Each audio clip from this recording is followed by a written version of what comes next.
matter who you are, where you are, what your choices have been, and what karmic timelines and contracts you have journeyed, the light is calling for the reunification of all aspects of life in this realm now. It is calling for the cleansing of all polarities. It is calling for the rising of all sacred heart centers now. All are being summoned home to the greater light now.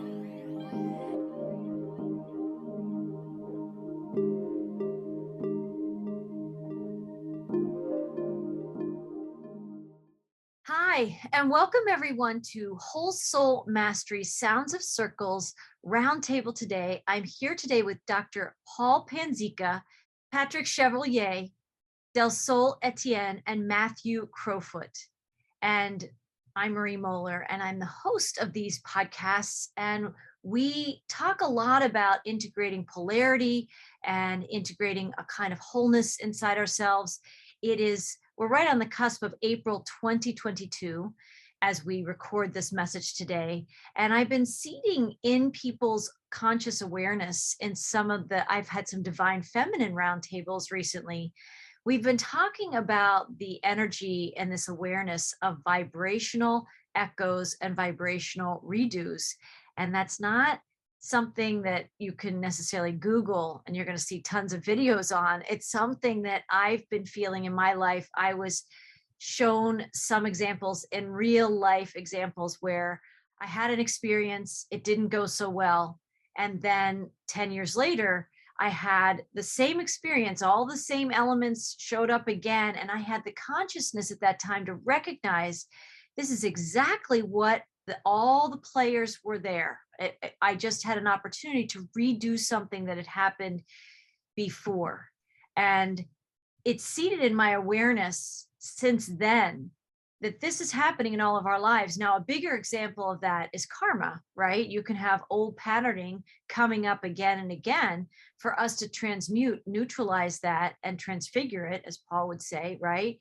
And move that into a new experience, and we ascend beyond that particular pattern. Well, here we are in a world that's experiencing, I think, its own vibrational echoes and vibrational redos. And I'm going to read a little story that kind of illustrates at least the energy of patterns and choosing a different pattern, which ties into this whole concept of the vibrational echo and the vibrational redo. So this story is titled Autobiography in 5 Short Chapters. Chapter 1 of my life. I walk down the street. There's a deep hole in the sidewalk. I fall in. I am lost. I am helpless. It isn't my fault. It still takes forever to find a way out. Chapter 2. I walk down the same street. There's a deep hole in the sidewalk. I pretend I don't see it. I fall in again. I can't believe I'm in the same place, but it isn't my fault. And it still takes a long time to get out. Chapter 3. I walk down the same street. There's a deep hole in the sidewalk. I see it there. I still fall in. It's a habit. My eyes are open. I know where I am. It is my fault. I get out immediately. Chapter 4. I walk down the same street. There's a deep hole in the sidewalk. I walk around it. Chapter 5. I walk down a different street. That's so, in many ways, it does exemplify this energy of these vibrational echoes and vibrational redos. And one of the ways I've given some specific examples in the other roundtables. So for people who listen to all of these podcasts, I'm not going to retell all the stories I've already shared, but for you guys, I want to say, let's look at some collective vibrational echoes. Okay, for people who connect to the energies of Lemuria and Atlantis. Okay, that was a timeline where we were descending in consciousness and things didn't go so well. And we essentially destroyed ourselves, creating a whole lot of collective trauma in the process. And for the last 10, 20 plus years, I've been tuned into the fact that I think many of us walking the planet right now have soul memory of being here at the time where Lemuria sunk underneath the sea after tremendous warring, right? And then, of course, the injuries to Atlantis and that continent or that civilization and that land space fell under the sea as well shortly after. And so a lot of us are here to redo, right, what we did before. And a lot of the same elements of the corruption in government, in global leadership, in the consciousness of people sleeping, a lot of those same elements are here. That's a global, pretty epic vibrational echo going on just below the surface of many people's consciousness, but it's playing out.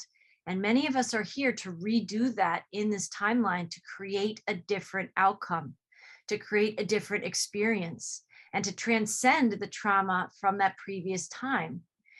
And here's another example. Some people are saying that the American Revolution of 1776, right, that surged towards greater freedom and sovereignty and inalienable rights, right, our birthright to freedom, our birthright to be sovereign beings. We did that in the United States in 1776. And here we are again. And what we might be seeing in some ways in kind of the global storms, but the storms within the United States that may be leading the way on this front is I think we're having a second American Revolution. That would be another example of kind of a more collective vibrational redo of an echo that's still here. Were we really free in 1776? Did we truly free ourselves, or did we just more superficially free ourselves, and then the seeds of corruption got back in there again, and we are where we are today? So in the storms of our lives, right, there's been a lot of messages in the transmissions I bring through about the Noah, we're these new earth Noahs. Maybe we're redoing a Noah timeline where the world was flooded then literally with water and cataclysmic events. We're seeing that to some degree to get today in parts of the world. And then also in people's lives, people may be flooded with fear, right? Flooded with scarcity. There's all different ways that floods can be showing up as an echo to trigger that deep debris inside our cellular memory that probably remembers other times of cataclysms taking us back to Atlantean, Lemurian times, or maybe other times on the planet that I can't even access in my soul memory. So it's affecting us on a personal and a collective level, these energies. And then of course, karma weaves in there for us at an individual karma and then a global or collective karma. We are in a time of ascending. We know that this is a time of great change. And we're all experiencing this. And I really wanted to have all of your input and insights and perspectives on where are you seeing these echoes, these redos showing up. We're about to enter at least this timeline of spring in the Northern Hemisphere. We have this energy of we're coming out of winter, maybe a crucifixion process, and into the resurrection timeline, the new birthing, right? So all these themes might seem like in a separation cycle, totally disconnected. But in a sense of wholeness vision, that clear soul sight, we're invited to develop and cultivate in these times. Everything's connected, right? All of this is connected. And last thing I wanted to seed, of course, there's the Adam and Eve story of just, the invitation to take a bite of that literal or metaphorical apple that has descended our consciousness ever since. And there's a huge Adam and Eve redo going on. And I think that was about the time that I was bringing through some of those transmissions about Adam and Eve and the serpent and all of those energies. I was inspired to have some roundtables of the divine feminine speaking to these energies of we are the Adams and Eves of our time. Here we are in a roundtable of atoms, right? Representing that energy of where are we still carrying some of those frequencies of choices maybe gone wrong or maybe gone right for the dissension, the devolution of humanity. But here we are in a time of ascension and recognizing ourselves as these Adam and Eve archetypal energies here to make different choices this time. And even sleepiness is a choice. At some level, people who are sleeping, that's a choice. And in timelines where people have been sleeping, a lot happens when people are unaware and asleep. So for those of us that can participate in this conversation of awareness rising, right, in the ascension process that's rising, our awareness is summoned to rise. And when you become more aware and you look deeper at all these energies that look disconnected or unrelated, they're all connected. And I think when we tie it into, we walk down that street, we walk down the street and we do it again. We walk down the street and we do it again. Like, how many cycles has humanity repeated the same cycles? This is an unbelievable time to walk down a different street, to choose a different timeline for ourselves. And as we do that, we're choosing that for the collective. We make that portal just a little bit bigger by our choices to enter more back into a risen timeline, a higher consciousness timeline, or a God timeline. So I wanted to seed that in our conversation. There's a lot there, and we can journey wherever we need to go. There's a lot of pieces to this, and I'm curious what you guys have to say. Who wants to share a little bit first? Anyone? Paul, you're always a good candidate. You're always a good one to open us up and seed some things, please.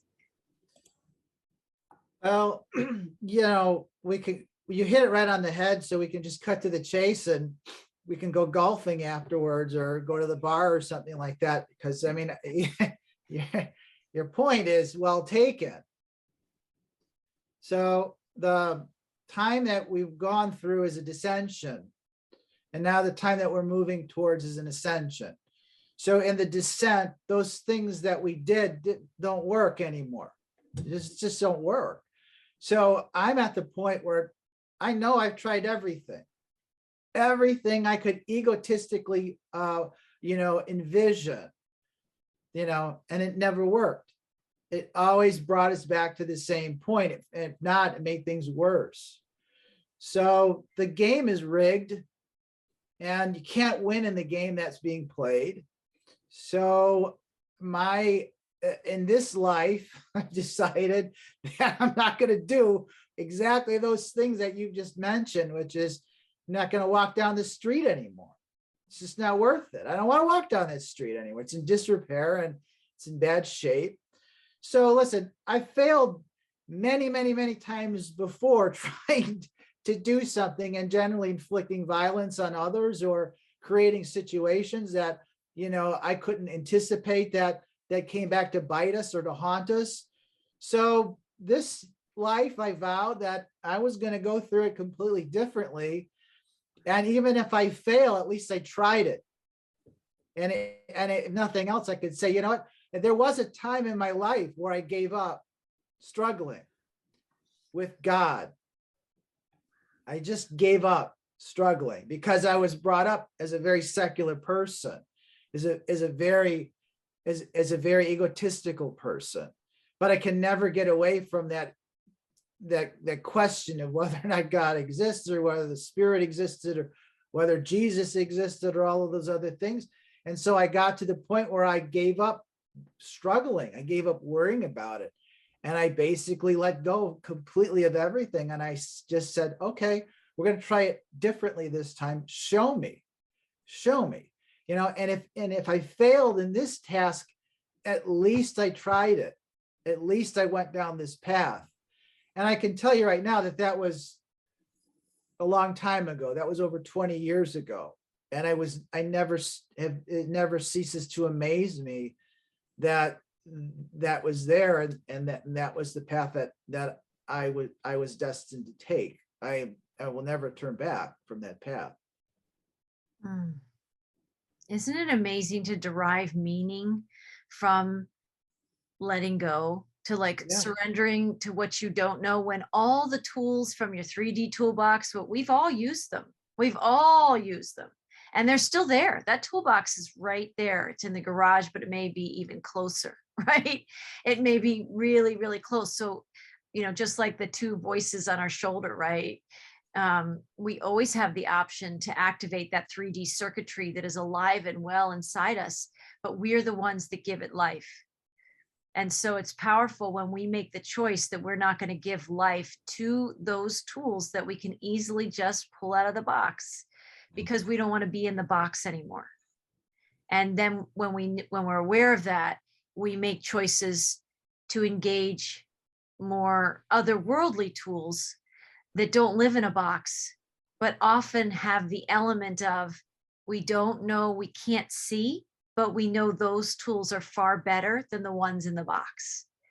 That's like a hallmark of, I think, the energies of these times, which is why the energy of faith at some level is so important. And I think you bring that in your message today too, Paul, of all the questioning, all the seeking answers, all the pushing and driving to get the answers.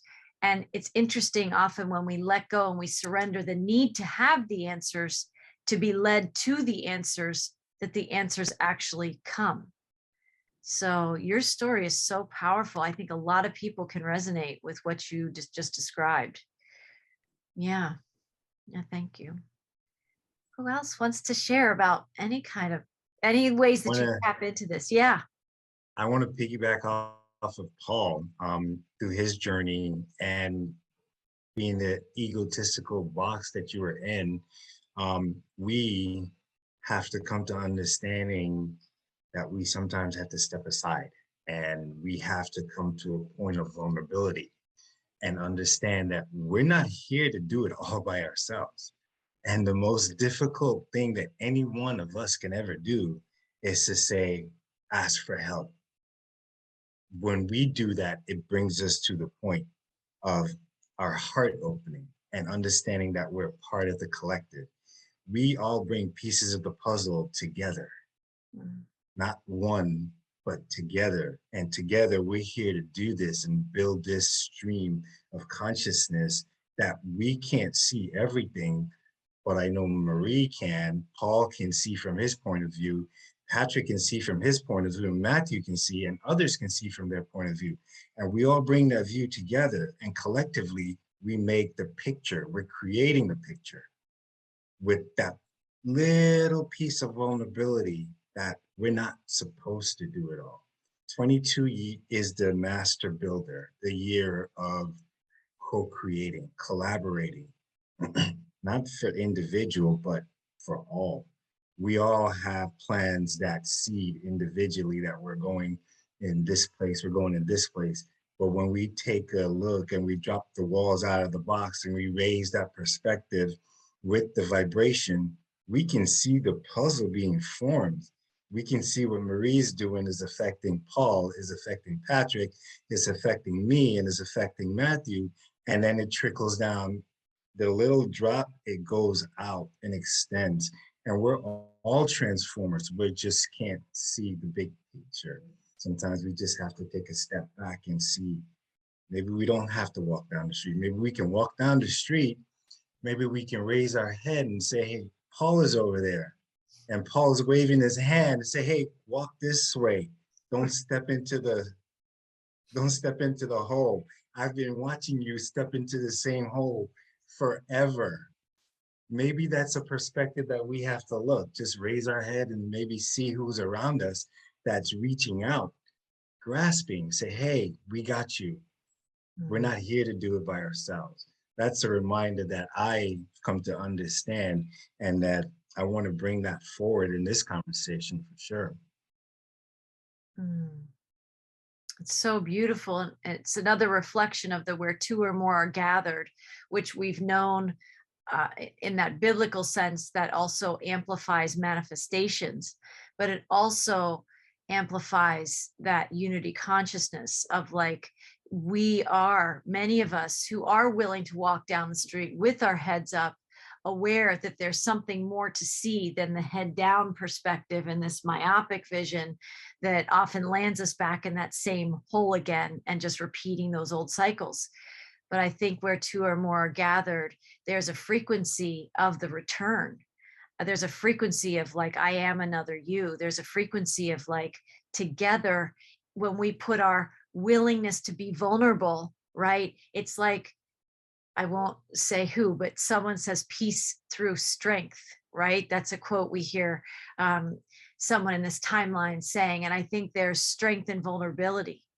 I think there's a great strength in being willing to be humble and vulnerable. That's often the gateway, the portal through which we do see the other streets or the other ways. I think I said in some of the other roundtables when we were talking about these echoes, not just walking down the same street with our heads held high, but maybe we get in a car, maybe maybe we choose not even to walk. Maybe we're going to levitate to where we need to go, right? We sometimes limit ourselves when it's just us and we feel isolated in our own worlds. And this matrix has done such a good job.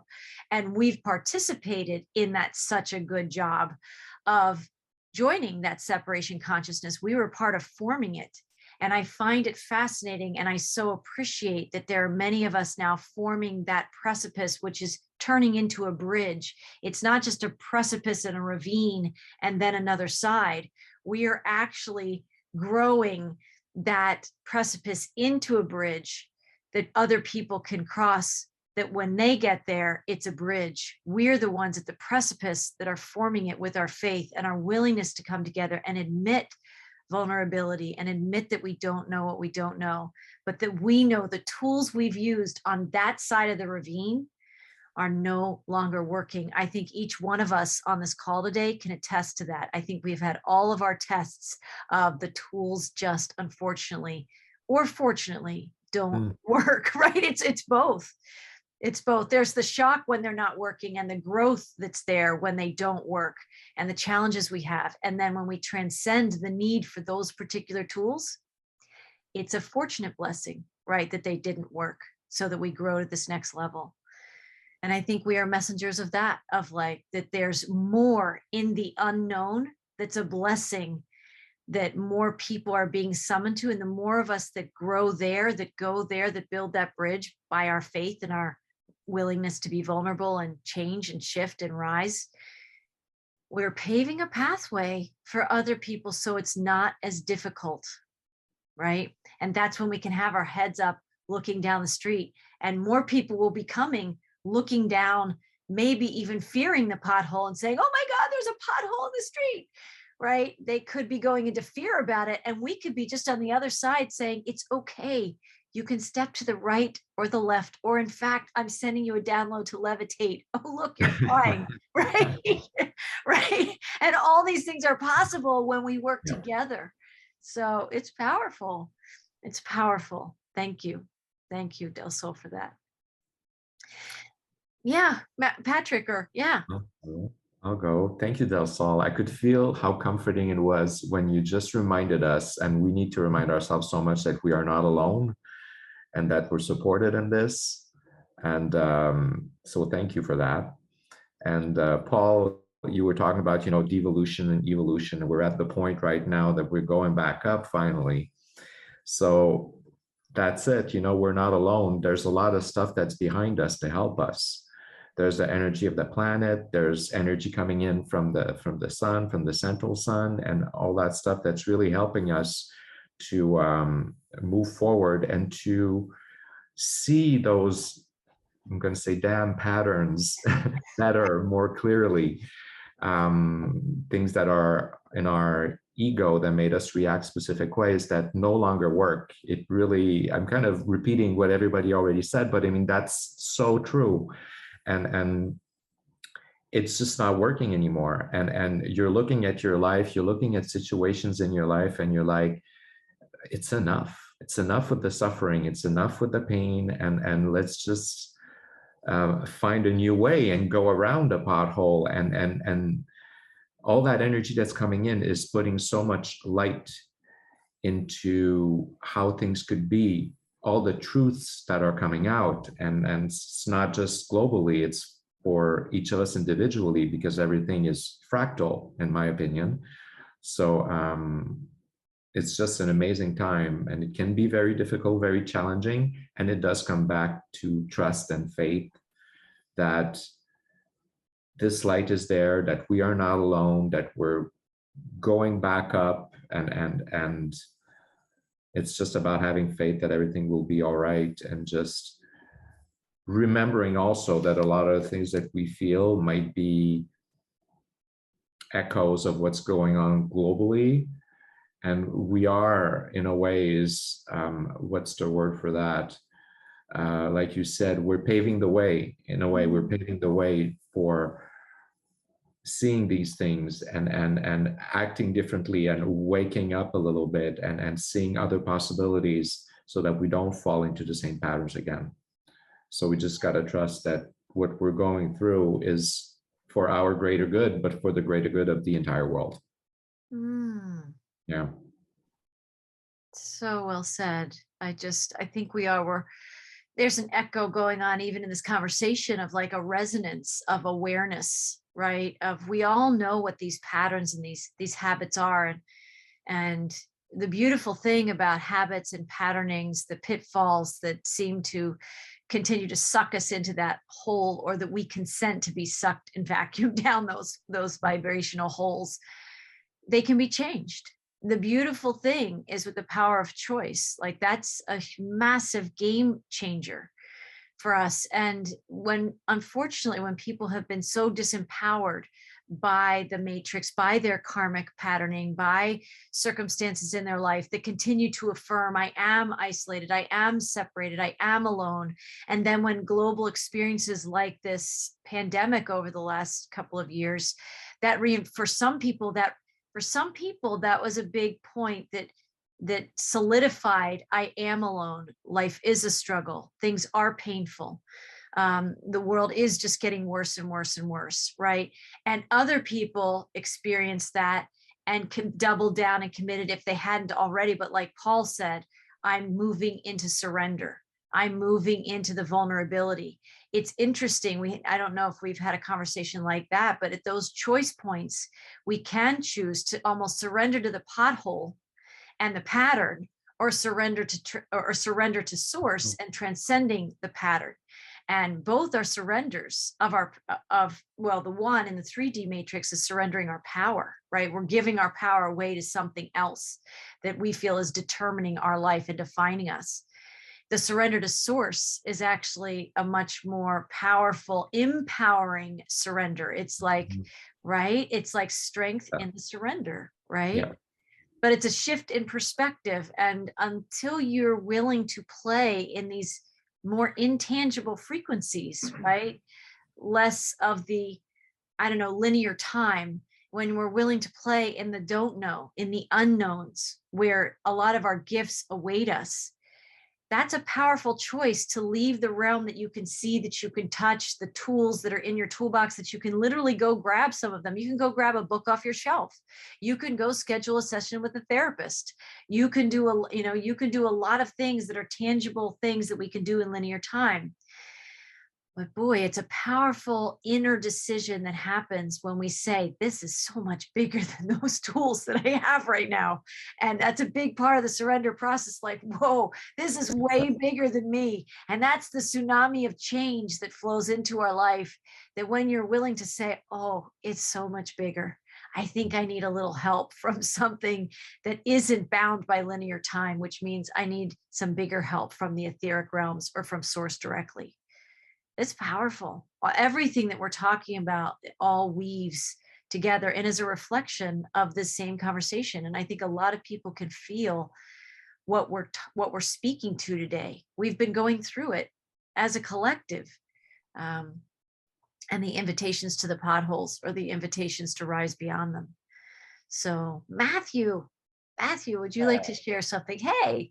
Sure. Hey, well, thank you, Marie, for seeding this with a complicated topic with such a great way of describing it at the beginning. I want to thank Paul, Del Sol, and Patrick for all the wisdom you shared. And I just feel the energy in this call. It's just so beautiful. And, my third eye is like totally going crazy. And I just feel it, I'm going to be a little more literal with I like to try to understand. So when you talk about the concept of vibrational echoes and regions, I'm like, what is Marie talking about? I have no idea. So trying to make sense of it in my brain versus kind of feeling it, and having you guys go first has helped me get in touch with it a bit more.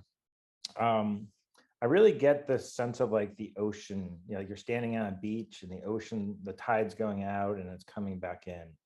And the vibrational echo is life. It's your vibration sending out the waves and receiving back what you send. So if you move to a higher vibration, you'll receive different waves coming back at you. You just mentioned the tsunami. A lot of people are living with the collective consciousness's vibration because they're so weak in their own core that the tsunami keeps hitting them and keeps knocking them down and dragging them out and throwing them against the shore again.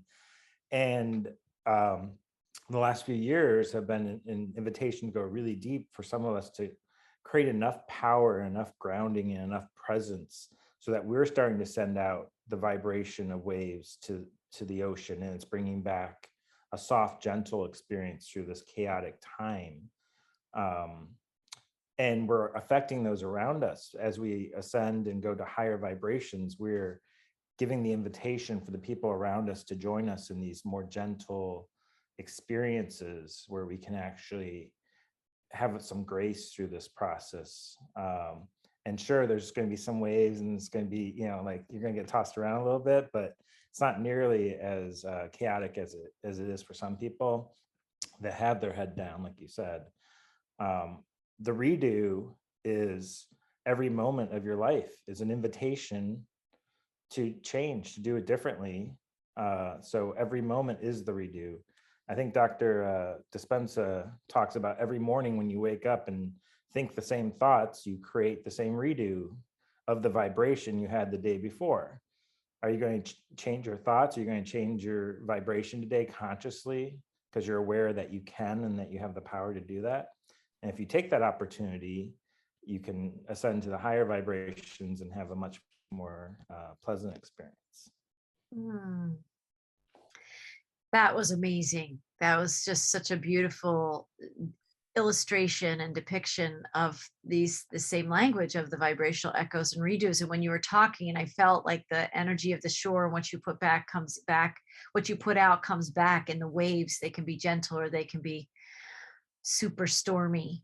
And I felt that the energy of a lighthouse, right? When we are when we're cultivating it or willing to cultivate a connection with our sovereignty, we don't have to get swept out to sea with everybody else in the storms and seas of our lives right now, in that kind of collective soup, if you will. We can actually ground. I mean, that's what the lighthouse is for. It's to ground the sailors at sea when they're in the storm so they can have a focal point, and they can be guided to safety in the storms. And I think that there is a choice point. I mean, that word keeps coming up, these choice points. That's the difference between an echo and a redo. That's when we move into redoing versus falling into the hole again. It is the choice. And I think being a lighthouse in this metaphor, if we were to extend that, is a choice. It's a choice in any moment, because I think the redos are in every single moment. There's an invitation in every moment about what you're going to be thinking, what you're choosing to feel, how you're choosing to perceive something, how you're choosing to participate in what's in front of you. And I think I've given examples on other podcasts, but certainly anybody listening to this podcast or you guys right now, we can just recall a time where we were talking to somebody where all the same sound bites were flowing through our conversations, all the same triggers were there, all the intensity was there. If there's a conversation that's just got an energetic charge to it, right, where you're perceiving things one way and that person's perceiving things another way. Those are the moments when we can choose to be the lighthouse, when we can choose to just ground in our sovereignty and make the choice of how do I want to participate in what is flowing into my experience right now, right? And do I want to add grease on that fire, right? And add to all the same energetic charge, maybe raise it up a little bit, maybe make it a bigger interaction than we've ever had? Or do I want to find a way to neutralize the intensity of what often happens with this particular person, this particular exchange, this particular dynamic? As much as for some people that can be a terrifying concept to like not do what you always do, because at least the familiar is like an old companion in the journey. It's an old friend. That can be scary for a lot of people. What would I be if I wasn't that pattern? Right? What would I be if I wasn't that response? But it's incredible if you just are willing to like allow that 1 to 2 second pause that allows a 1 to 2 different degree of perception of what you're in right now, to become that lighthouse, to ground inside yourself and to really decide And I want to bring this concept in here, that my words have power. So like, do I want to give power to what I'm empowering with how I'm responding to this situation? And sound is creation. Sound is creation. Our words are what we're sounding into our experience. So this is how choice and our words get, really come together. And this is how we are the creators of our lives. And sometimes there are moments, and I still have this in my life, where someone is in my experience, a friend, somebody I bump into at the grocery store, a family member, whoever that might be, is playing out the same old timeline. It's like a Pac-Man just kind of going through my experience. And I get to choose, where in the past, I've said this in other roundtables, I have had a pattern, a distortion really, of feeling responsible to correct other people's distortions. So there it is, like right in front of me. And I'm like, oh, but I have the solution to what their distortion is. And let me tell you what it is. Oh, it's so perfect. It's such a perfect, like, third dimensional bait for me to not take that bait and say, oh, there it is. And when I can just, this is an example of that, be the lighthouse. If you can choose, if you have the awareness to do it, oh, I'll see it coming. I'm like, oh, there it is, Marie, you could take it. You've taken that ride before.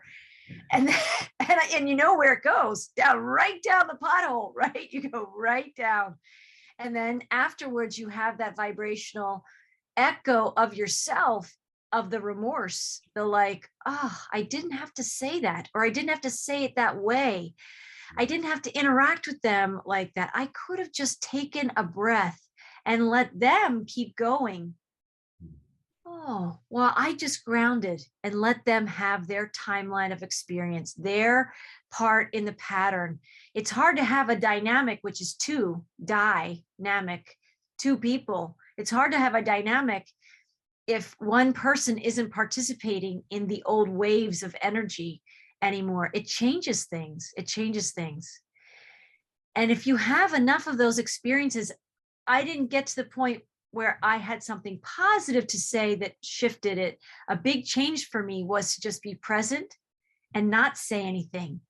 I was creating in the wordlessness of the presence of allowing them to be them, not correct the distortions I was perceiving that they were having, just letting them have their experience, letting myself have a different experience. So I didn't jump into the pothole willingly.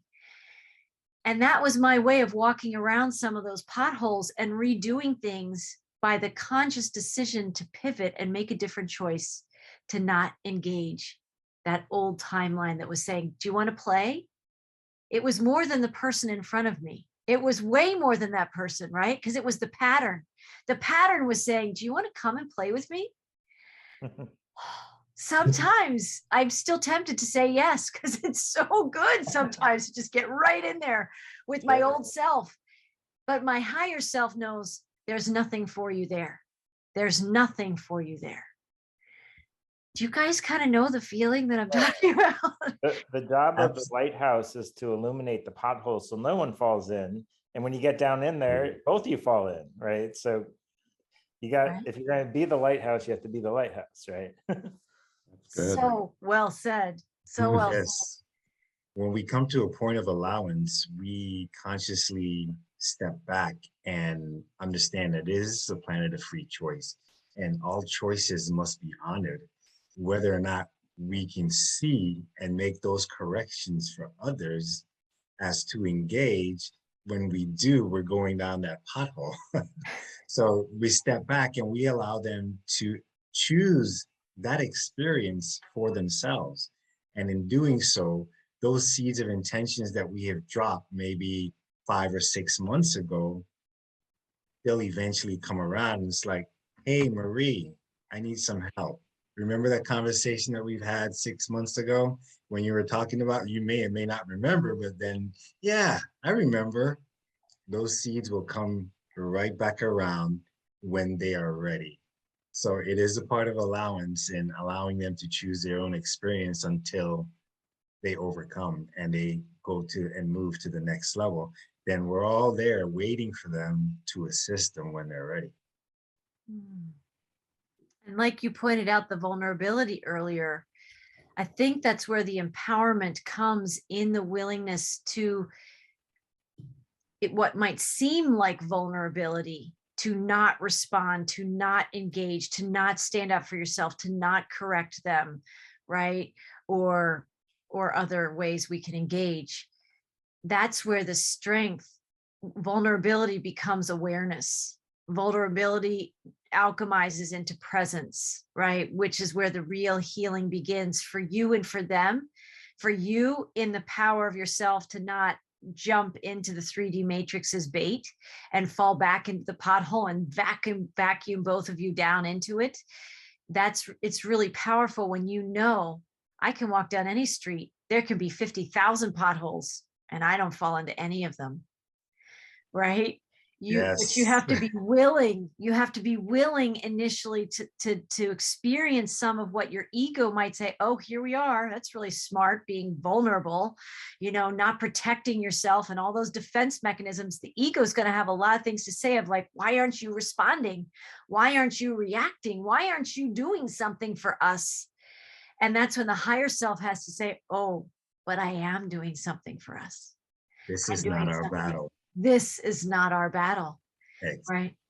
Exactly, You right? choose yourself. You choose yourself when you do that. And that's why I Yes. talked about the light earlier. There's so much more light now that your higher self is seeing this and you're like, oh, do you really want to feel like you're going to feel if you do fall into the pothole? If you do engage and react? And it's like, no, it doesn't work anymore. It's like the tolerance for suffering and pain that we create for ourselves is gone, and so there's more help to not fall into the pothole and to listen to the our higher self, I think. That's powerful. The tolerance, right? Mhm. To step into that when we know the pain is coming, right? It's a double-edged sword. It's a boomerang. It comes right back to us. Yeah. We are evolving past the point of needing those experiences to learn. Yeah, we think we need to protect ourselves. We think we need to respond. We need to help. We need to save, whatever. And we remember now. We realize how much it's costing us energetically, and how painful it is. So it's like no more, no more. They have to go through their experience. I choose to stand in my light and control my experience, and that's all you can do. Take care of yourself. I just Yeah. go ahead. No, Go ahead, Paul. no, I'm sorry. No, the term is compassionate witness. You're compassionate witness. Yeah. So you've already lived long enough to know the consequences of all your egotistical actions. It's a spiritual exercise that I always did, and I never knew why I was doing it. But I mean, you make mistakes as a younger person, but as you get older, a lot of times scenarios don't feel right, interactions with other people don't feel right. And then when I'm by myself, I'll act them out. This is what I'd like to do. This is what I really want to say. And then I say it and I feel it and I own it. And I go, but that was a mistake. I could never say that out loud to anybody, because you've made that mistake before many, many, many times. And so, at some point, Patrick, like you're saying, and you don't even have to act it out anymore. You know what those consequences are. Mhm. And that we're here to bear witness now, to be compassionate. And like Matthew said, a lighthouse analogy is the perfect analogy for this. I like it. We're actually, that's maybe we should talk about that a little bit more, because Marie, this was about the divine masculine. Yes. So what one of the functions of the divine masculine, I would say the function, is that we are solar beings. We're sun beings, and we're light beings. And so this idea, the light of truth, and that it's divine masculine that represents that. So we're supposed to be wise, and we're not supposed to act out, and we're the ones who can offer advice and to bring structure into these relationships when asked. but not unless we're asked, right? And so I think that logos energy is I think is behind all of this. Again, that this idea of a beacon of light, and we're told in the scriptures, you are the light of the world. Why would you put it or hide it under a basket? You have to come to a zero point, a still point in these situations, and witness things compassionately, and see, like you said, Marie, there's a better pathway, there's a higher pathway that one could choose, but you can't tell them that. You can't dictate that. You can only be there and be present until the other people who are involved in this start looking for a different light or a different path or a different portal. So, I mean, just so beautifully said. And I'm so grateful that you bring in these understandings and reflections of the divine masculine. It's been so distorted. It's helpful to like reclaim it, right? Rename it, to reclaim it. And I think we need men like you. We need the divine masculine in all of us, because we all have divine masculine within us, but you guys are a greater embodiment of that. And I think that's also part of this ascension process. I think Source is summoning all of its lighthouses, all of its logos energy, all of that solar sun energy, to stand grounded. And it's like the lighthouses of the world, literally physical lighthouses, aren't rushing out to save the ship that's like struggling in the storm. No, it stands its ground, it beams its light, and it illuminates. Yeah. It illuminates. And I was just feeling in all the things you each have just shared, I don't know if anybody's written about this particular pattern, but we go from being disempowered and separated, isolated unto ourselves, and in the game of survival in a 3D type matrix that the earth has been for so long. Then we start this awakening process, and we either, a messenger or a podcast, or we read a book, or we see a movie, and we're awakening. We're like, then we have to tell everybody, and we need to push it on everybody, right? And we're pushing the river a lot of the time. We're like sharing these things that are falling on deaf ears, but we feel compelled to give it to people and to correct those distortions. In my experience, that's been my thing. So, and then we get to this place where we're evolving into this acceptance and awareness of ourselves, that the true teaching is in the embodiment of it. The true teaching is in trusting people to have their journey, and to be an allowance of that, and that compassionate witness that you say, Paul, right? And I love how you just said, I've not thought about that. I love how you have the conversations that you needed to have, the things you wanted to say. You ventilate that, you get it out. I mean, a lot of people, it's a great option. It's a way of alchemizing the energy of like, just getting it out, but it doesn't have to be onto the other person. Right. It's brilliant, actually. And then you can neutralize it. And like you said, Paul, to Patrick, you do get to a point when you've done that enough where you can just be compassionately witnessing them, not seeing yourself fall into the pothole, but to choose to kind of teleport or levitate or just vibrationally move beyond it. And you're holding space for both of you to move beyond that. Whether they ever understand that or not, you created the pathway for both of you. It's incredibly powerful. Yeah. I'd like to add to what Paul said a bit on the divine masculine.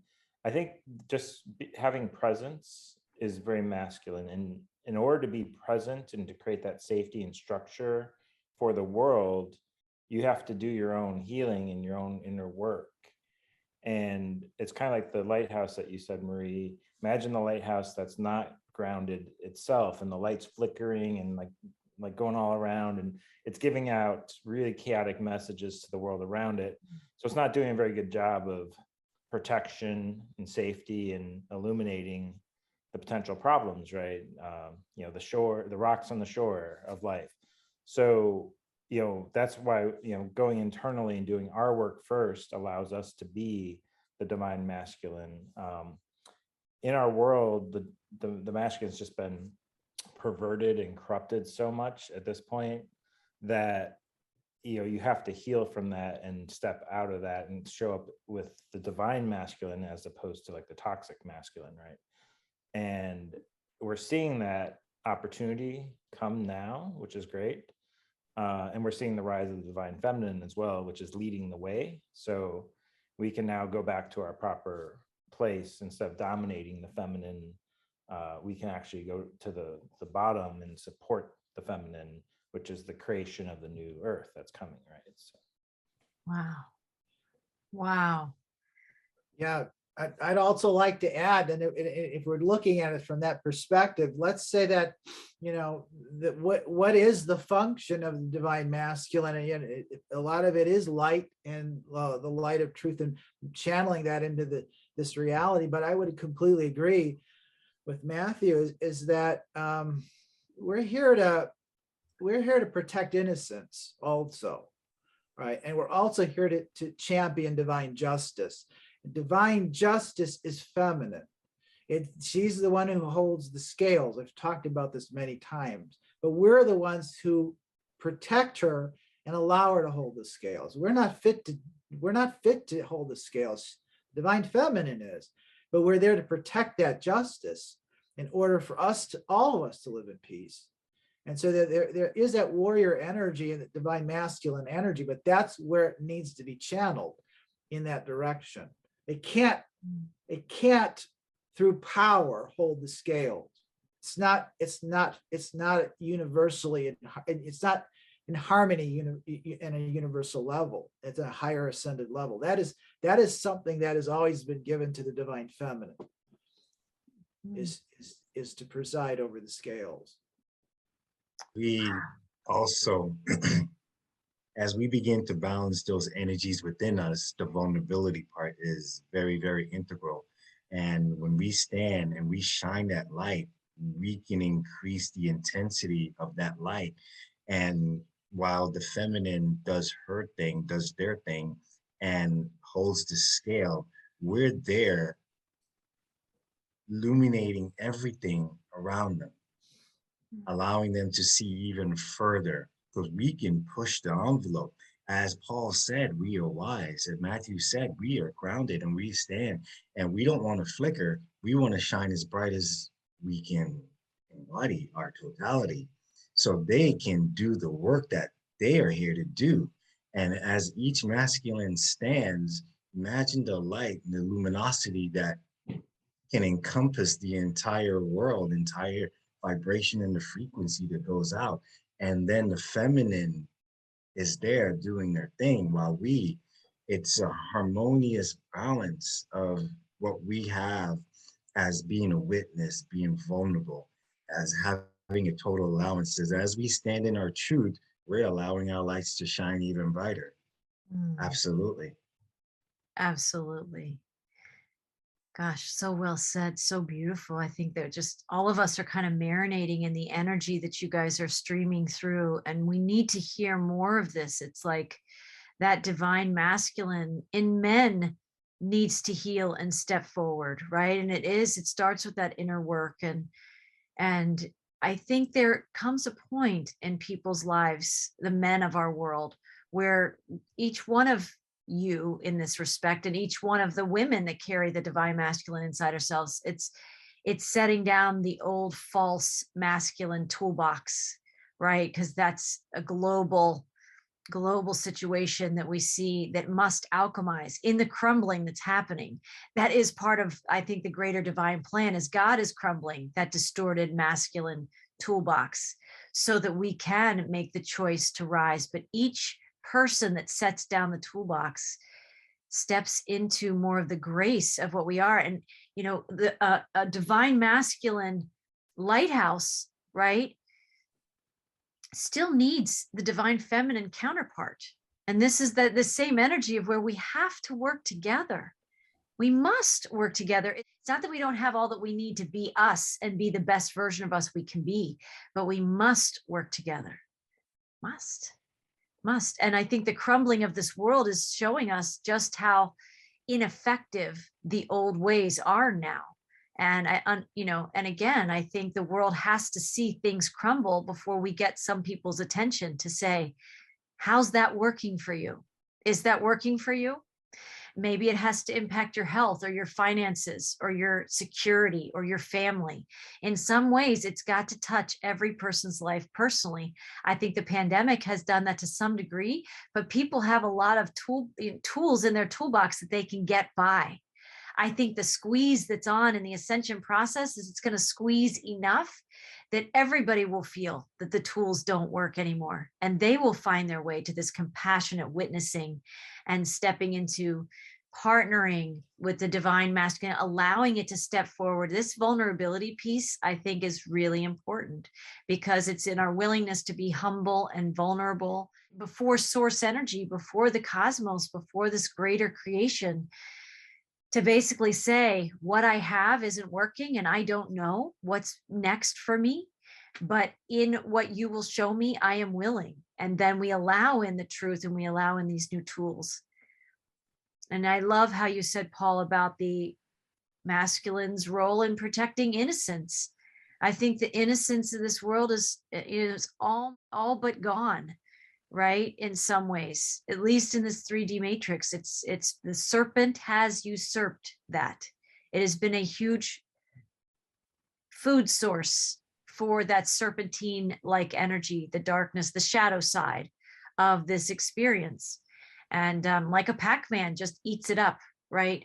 And I think that divine masculine in all of us, regardless of gender identification or any of those things, but even more powerful when it's coming through the divine masculine, I would say, because it's a huge part of your role, is to, yeah, go ahead, Paul. Well, I was just going to say that divine feminine is within me too, like you've said also, but my higher self is a feminine aspect of me. I've interacted with that archetype, so we all have that. So that's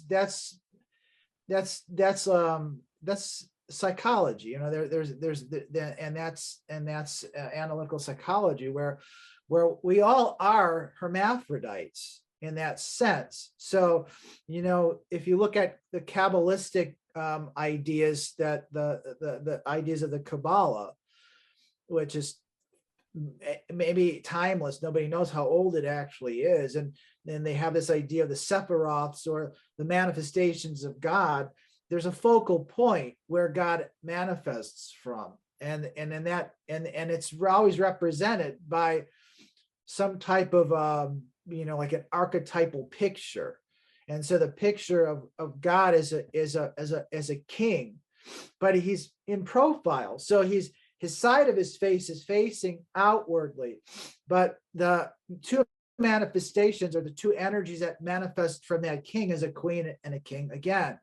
So the idea is that there's a light side or a visible side to this focal point of energy, which we call God, which manifests in one polarity, but the hidden aspect of the God manifests in the opposite polarity.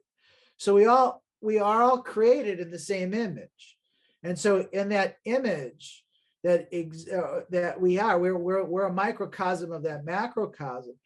The inner soul in a man has feminine aspect, and it would be reversed for a woman. And so we carry those energies. That's the polarity that exists within us, right? And so I think that even we can think of it in another way, and is that at least that the way that I'm seeing it now as it's manifesting is that for the last number of ages in the descent that we were all involved in, is that the masculine polarity became the ultimate authority, and that was basically ego. And so the problem is that ego is not created. It has no creational force. There's no creational force behind ego. The ego is programmed. And so this is the reason why this happened, is that beings that promoted this, that we were all part of, conditioned that ego. All right. So that's a male energy. And so that we carry that male energy as the ultimate authority, even though it was being corrupted from the beginning, because there was this subversion or perversion of it. Okay, so what we're finally getting to at this point is the restoration, or we're going to put things back in balance again, is that we're getting rid of that corruption, that distortion that was conditioning ego. The right attitude has always been the correct attitude in relationship to this, is that energy or consciousness must flow from the spiritual into the soul, and or from the higher self into the soul. In this case, in my case, then that comes from the divine feminine. And so the divine feminine has never had a voice over the last, how many thousands of years, right? And so we're correcting the attitude. And the attitude is because the divine feminine is considered wisdom also. It is wisdom. It's a source of wisdom. Okay, and the reason for this is that it's not an energy or intelligence that comes from the head. It comes from the heart. We all can do this. And so it's where the spiritual energy is channeled through the heart. Okay, and that's considered our divine feminine. That's where our source is at. And so what we're doing is reestablishing that balance between the superiority of the ego, which isn't never intended to be superior, to the reestablishment of heart-based consciousness, heart-based energies, which are spiritually oriented and which really represents the divine feminine. And so the right attitude, I think, towards this, or the correct balance, is that energy from the spiritual realm, which is channeled through not the head but the heart, in a new form of intelligence, which is in relationship to feelings. Okay, is relationship to feelings, and then that is then processed by your calculating mind, but it's not inspired. I mean, your calculating mind can't inspire thought.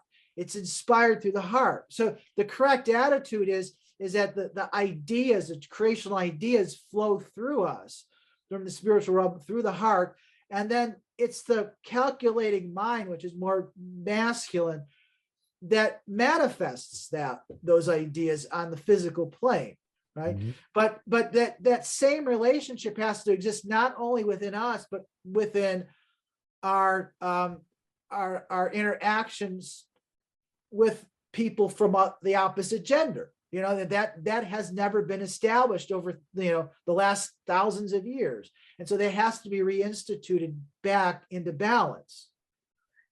Does that make sense? Yeah. Yes. Can I add to that something that Paul said? Sure. I think this is brilliant. And Yes. I recently read something in a book recently that it talks about the higher self, the soul is up top, the connection to God. The feminine is the heart center is supposed to be next, which provides that gateway to the higher realms. Then the masculine is the foundation underneath. And what they've done, powers that be have twisted it to put the masculine in the middle, and it blocks and cuts off the feminine from source. So we're running around with like 2/3 of a human desperately trying to find that thing that's missing, and it's blocked. Right. And so what's happening in the world now is it's being flipped right side up again, and the feminine goes into her proper place, and then the flow comes all the way through. We have the concept, the thought, and then the masculine provides the action and manifests into the world. And so, like you said, this is what's happening, and it's extremely disorienting because our world's upside down. Right. And we all kind of know it, and we're starting to see like, oh, it's going to be chaotic when you flip it. Right. It's like flipping a chessboard. All the pieces are going to go everywhere, right? Right. Marie, what do you got? Just, it's so powerful. I think it's so powerful coming through your instruments, Paul, Matthew, Del Sol, and Patrick, like for you guys to be these conduits of these messages. It's so powerful. And the world needs this. It's amazing. It's still amazing to me. Who knows what the algorithms are doing with my channel and the number of views or whatever, but the world is starved for messages like these. Like you said, Matthew, people are looking all around. They don't know where to find it because it's right here, but they can't see it, right? It's amazing that as things continue to wobble, as things continue to crumble, because they must, right? An upside down world is being turned right side up. more people will find these messages, us as messengers of this. And these messages are for all of us, right? What you guys are channeling, it's for every single one of us. And it's not that it's not the old hierarchical structure of like, oh, we're the wise ones and other people are the unknowing ones. It's we're all in this process of discovery together. And I'm so moved by your presence on this call, the fact that you have done the work, you've been going through these spiritual tests that have landed you at this point. You know, you don't get to this point of even conversation without having been through a few tests and exploring that kind of compassionate witness and witnessing of yourself wanting to take old action steps that you know don't work. There's a lot of this multi-layered, multi-dimensional essence inside us, I think, that is what can have these kinds of conversations when we really start to open to the fact that we are the divine masculine and the divine feminine in form. We may be the unbalanced versions of those things, but all it takes is a willingness to enter in some of the things that you're describing, Paul, and some of the things that you just said, Matthew, and to enter into these conversations or to entertain a desire. Say somebody's surfing YouTube and they're searching some keywords or whatever, and our video pops up. There's that choice point again to like, they're talking about things that I don't know very much about, but there's something inside my spirit that's leading me forward that I need messages like this. That's what I feel beyond anything we've talked about, even beyond the vibrational echoes and redos, although that's all part of this. We're redoing the divine masculine and divine feminine in union inside ourselves. These are the echoes showing up and the patternings on a larger scale. And I'm just so moved to be a part of it, to hear it come through each of you, because the world needs these frequencies. They may not even know it yet, right? They're starving, and some people don't even know they're starving. A lot of people are waking up at least to know they're hungry, right? They may not know how starving they are, but here we are with these messages. And I think more messengers will rise to create this pathway forward, to be on the other end of the street saying it's okay, right? There's a bridge, right? Little to the left, little to the right. Once they start asking, which is, you said, Paul, too, which is another wisdom inside us. You can't give people wisdom. They have to see it. They have to seek it. So I don't know, there's just a lot of energy, I feel like, in what we're doing, what we're anchoring and grounding here. I think this podcast is a lighthouse. I think it's a lighthouse of this invitation to unification inside ourselves. And the world is craving that right now. And maybe it starts out with 100 views, or maybe it gets to 100,000 views. I think the more the world awakens, the more people are seeking messages like this, and the more they're turning off the other messages that are just beating the old drum that is no longer resonating and very soon won't resonate, because people understand who is the drum beater, who is beating that drum, and why do we listen to that drum beater? Good questions, right? So we have both, though. The drum beater in this example is being exposed, while at the same time we have to have messengers that are anchoring and grounding the new, which is what I think you all are reflections of and illustrations of and messengers of right now.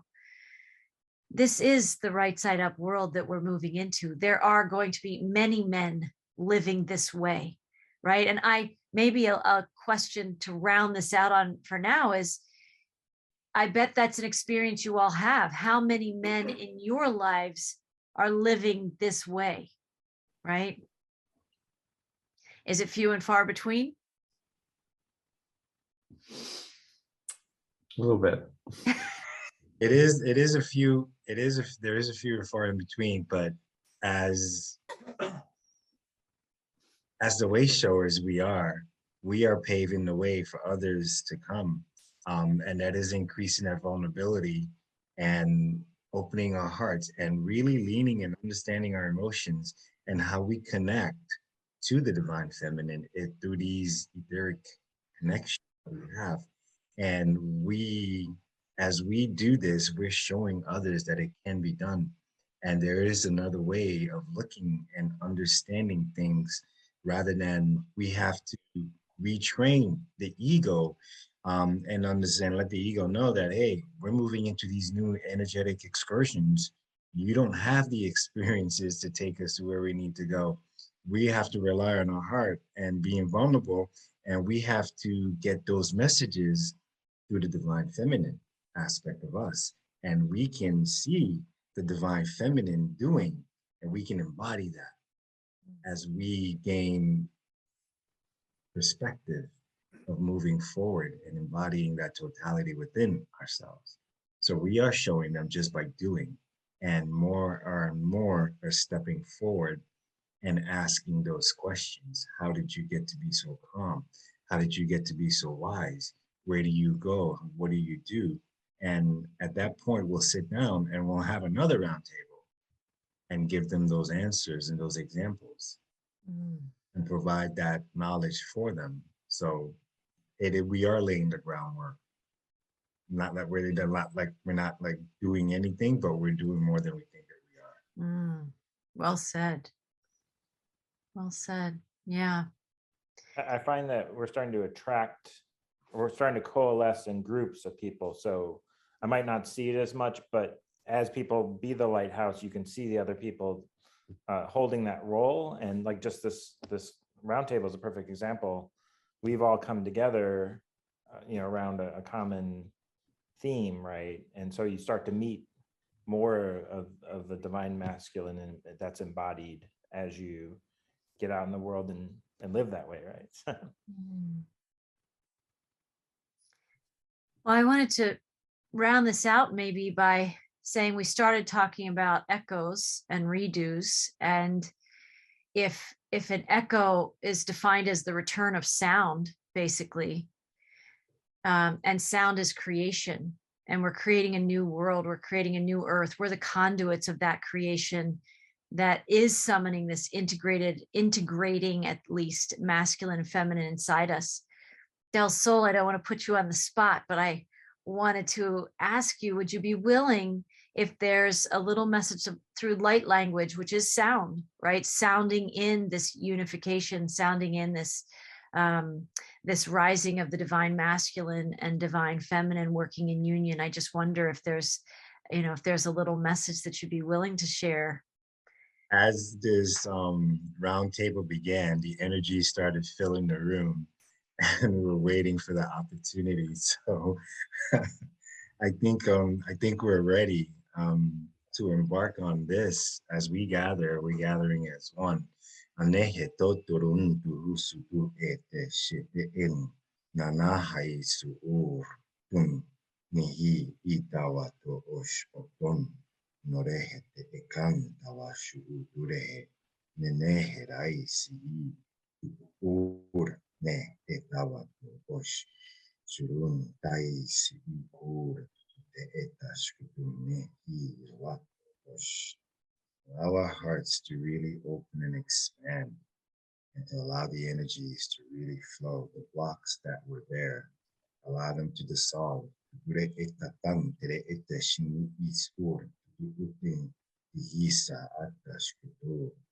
allow the divine connection to flow from within.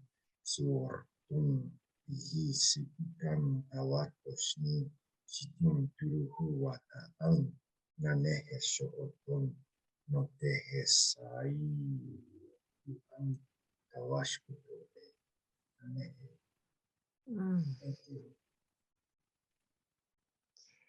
It's amazing how that just like flows a sense of peace and calm and bathes us in these higher frequencies. It's light language of light. And that's a great unifier. It's like the ultimate unifier, right? Language of the heart, our heart's connection to the divine. Thank you. Thank you for your gifts. I want to thank each of you for all of the beautiful insights and energies and feelings that we streamed into this conversation and connection today. I think we did seed some breadcrumbs for others to follow, and hopefully we'll come back and do this again, because there's going to continue to be change on the planet. There's going to be, the Earth Mother is seeking and restoring balance to her world, to her physical body and embodiment. And we must rise to be a match to those higher frequencies now. So I think people in search of messages like these and these kinds of frequencies are only going to increase. And I want to thank you for being with me as some of the early breadcrumb seeders in these times of transition and ascension on the planet, right? And for your courage to be on here and to share your insights and your experiences. And I hope these messages in these roundtables touch our listeners' lives, because we're all going through this. We're all being summoned into this integration and to allow this vulnerability and to grow our awareness of what is the divine masculine, like the true divine masculine. What is the true divine feminine? And listening for where that is inside you, because it exists, it's there. We just have to summon it out and have more conversations and give it language and empower it with our consciousness. So thank you as the listeners joining us in these conversations, and please share these podcasts with people who you know would resonate or certainly benefit from it. And you can find us at Whole Soul Mastery on your favorite social media platforms, and for audio podcasts and for the videos that you enjoy watching. And we will see you again soon for more messages, I think, from the divine masculine and from integrated roundtables where we have the divine masculine and the divine feminine interacting in real time. So blessings, everyone, in the journey, and we'll see you soon.